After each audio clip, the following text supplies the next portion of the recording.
There's a debate as to whether or not you can actually train your dog 100% positively.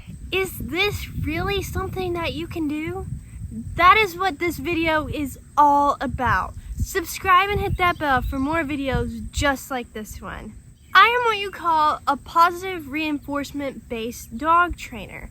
I don't believe in using corrections or collars like the shock collar, e-collar, choke collar, and the list goes on.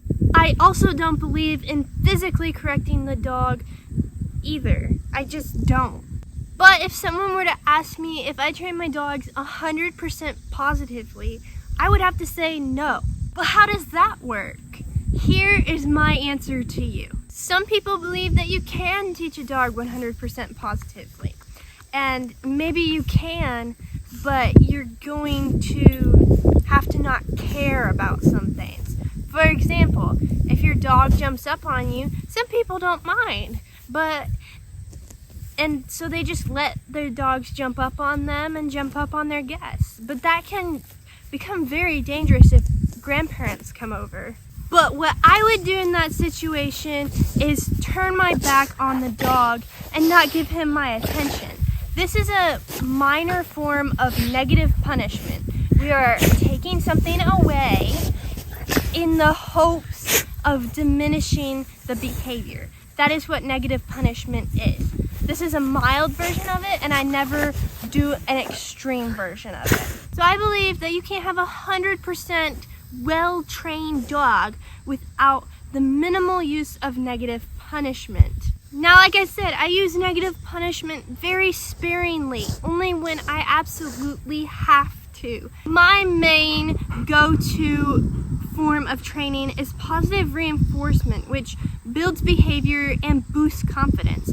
I want to continually build my dog's confidence and build their behaviors up instead of tearing them down all the time. When you teach your dog the game, leave it. It also uses some form of negative punishment. You put your hand out with some food, your dog goes for it, so you close up the hand. You're taking the thing your dog desires away in hopes of diminishing the behavior, which would be grabbing for treats. If you haven't already watched my video on teaching your dog to leave it, I highly suggest you do because I teach it slightly different than most people would. So little bits of negative punishment, the minimal kinds of negative punishment, are okay and help us teach our dogs what we like and what we don't like.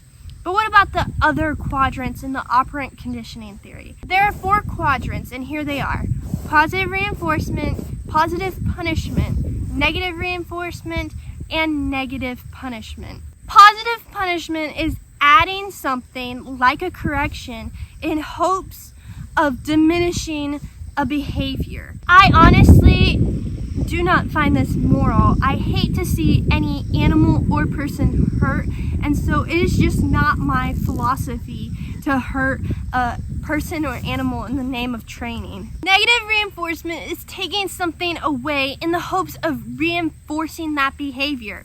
You'll most commonly see this when people train their dogs by pushing down on them to kind of shape them into position. So when they take their hands away from pushing on their dog, that's reinforcing their dog for complying. So both of these options don't really line up with my philosophy, and so I just don't use them at all.